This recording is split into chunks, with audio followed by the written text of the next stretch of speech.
ప్రజల ప్రాణాలు ఆస్తులను కాపాడడమే ప్రభుత్వ ప్రధాన బాధ్యత అని రాష్ట్ర రెవెన్యూ హౌసింగ్ సమాచార పౌర సంబంధాల శాఖ మంత్రి పొంగులేటి శ్రీనివాసరెడ్డి స్పష్టం చేశారు. వరదలు, అగ్ని ప్రమాదాలు, పారిశ్రామిక ప్రమాదాలు వంటి అత్యవసర పరిస్థితుల్లో వేగవంతమైన స్పందన, శాఖల మధ్య సమన్వయం, ముందస్తు సన్నద్ధత ఎంతో కీలకమని అన్నారు. రాష్ట్ర వ్యాప్తంగా నిర్వహించిన విపత్తు నిర్వహణ మాక్ ఎక్సర్సైజ్లలో భాగంగా సోమవారం హైదరాబాద్లోని నెక్లెస్ రోడ్ హెచ్ఎండిఏ గ్రౌండ్స్ వద్ద నిర్వహించిన భారీ వరద మాక్ డ్రిల్ను సంబంధిత శాఖల ఉన్నతాధికారులతో కలిసి మంత్రి పరిశీలించారు. ఈ సందర్భంగా మంత్రి మాట్లాడుతూ విపత్తులు సంభవించినప్పుడు మొదటి గంట అత్యంత కీలకమని, ఆ గోల్డెన్ అవర్లో తీసుకునే చర్యలే ప్రాణాలను కాపాడగలమని పేర్కొన్నారు. అగ్ని ప్రమాదాలు, వరదలు, ఆకస్మిక ప్రమాదాలు సంభవించినప్పుడు ప్రజలను సురక్షిత ప్రాంతాలకు తరలించడం, వేగంగా సహాయక చర్యలు చేపట్టడం, అత్యవసర సేవలను సమన్వయించడం కోసం ఇటువంటి మాక్ డ్రిల్లు ఎంతో ఉపయోగపడతాయని తెలిపారు. ప్రజల ప్రాణాలను కాపాడేందుకు సాంకేతిక పరిజ్ఞానం, అత్యాధునిక పరికరాలు, శిక్షణ పొందిన బృందాలు ఎల్లప్పుడూ సిద్ధంగా ఉండాలని సూచించారు. అడవుల్లో సంభవించే అగ్ని ప్రమాదాలు పచ్చదనాన్ని నాశనం చేస్తున్నాయని ఆవేదన వ్యక్తం చేశారు. పట్టణ ప్రాంతాల్లో పెరుగుతున్న అగ్ని ప్రమాదాలు కూడా తీవ్ర ఆందోళన కలిగిస్తున్నాయని పేర్కొన్నారు. ప్రపంచవ్యాప్తంగా విపత్తుల సమయంలో చేపట్టిన రక్షణ చర్యలను అధ్యయనం చేస్తూ తెలంగాణలో మరింత సమర్థవంతంగా విపత్తు నిర్వహణ వ్యవస్థను రూపొందిస్తున్నామని తెలిపారు. ఈ కార్యక్రమంలో ఉన్నతాధికారులు, ఎన్డీఆర్ఎఫ్ టీంకి సంబంధించిన హెడ్, మిగిలిన అధికారులందరూ పాల్పంచుకొని విపత్తు వచ్చినప్పుడు, ప్రజల కష్టాల్లో ఉన్నప్పుడు, వరదలో, అగ్ని ప్రమాదాలు ఊహించని రీతిలో సంభవించినప్పుడు వారిని ఎలా రక్షించగలుగుతాము, ఎలా ఆ ప్రజలకి బాసటగా ఉండగలుగుతామనేది ఈరోజు ఈ మాక్ డ్రిల్ యొక్క ముఖ్య ఉద్దేశం. మనకు తెలియంది కాదు, ఈ హైదరాబాద్ నగరం 1908లో ఎటువంటి వరదలకి ఎఫెక్ట్ అయిందో, తదుపరి ఈ మధ్యనే 2025లో కూడా ప్రత్యక్షంగా మనం అటువంటి పరిస్థితి హైదరాబాద్ పట్టణంలో చూసాం. హైదరాబాద్ పట్టణంలోనే కాదు, తెలంగాణ రాష్ట్రంలో అనేక జిల్లాల్లో ఇటు గోదావరి, అటు కృష్ణా పొంగినప్పుడు,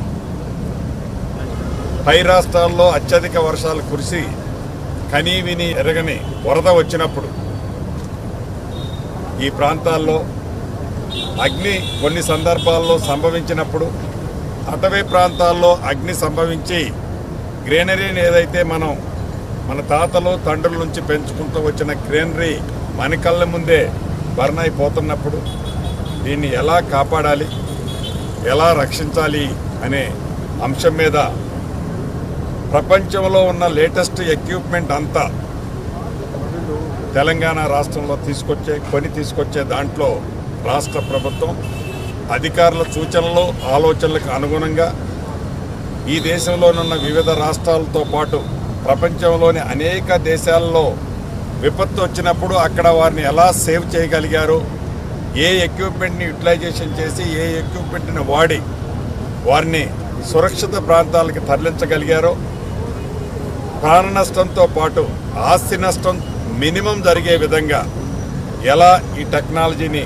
ఉపయోగించారు అనేది క్షుణ్ణంగా పరిశీలించే దాంట్లో భాగంగా ఈ మాక్ డ్రిల్ని డెఫినెట్గా మంచి తెలంగాణ రాష్ట్రానికి జరుగుద్దని మనస్ఫూర్తిగా ఆశిస్తూ, ఇంత మంచి కార్యక్రమాన్ని ఏర్పాటు చేసిన మా అధికారులకి, సహకరించిన అధికారులకు కూడా మరొకసారి అభినందనలు, కృతజ్ఞతలు చెప్తూ, ఈరోజు హైదరాబాద్ పట్టణంలో అనేక ప్రాంతాల్లో ఈ మాక్ డ్రిల్ కార్యక్రమంలో సైరన్స్తో వివిధ రూపాల్లో వచ్చే పరిస్థితి ఉంది. ఎవరూ కూడా అభద్రతకు లోను కావాల్సిన అవసరం లేదు.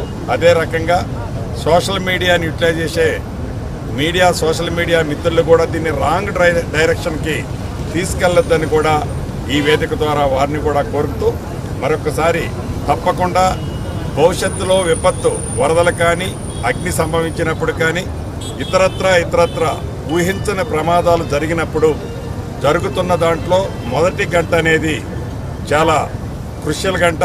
దాన్ని తప్పకుండా యూటిలైజేషన్ చేసే దాంట్లో ఈ డిజాస్టర్ మేనేజ్మెంట్కి ఇంటర్నల్గా ఉన్న హైడ్రా కానీ, ఫైర్ కానీ, ఎస్డీఆర్ఎఫ్, ఎన్డీఆర్ఎఫ్ టీంలు కానీ, పోలీస్ కానీ తప్పకుండా ఉపయోగపడుతుందని మనస్ఫూర్తి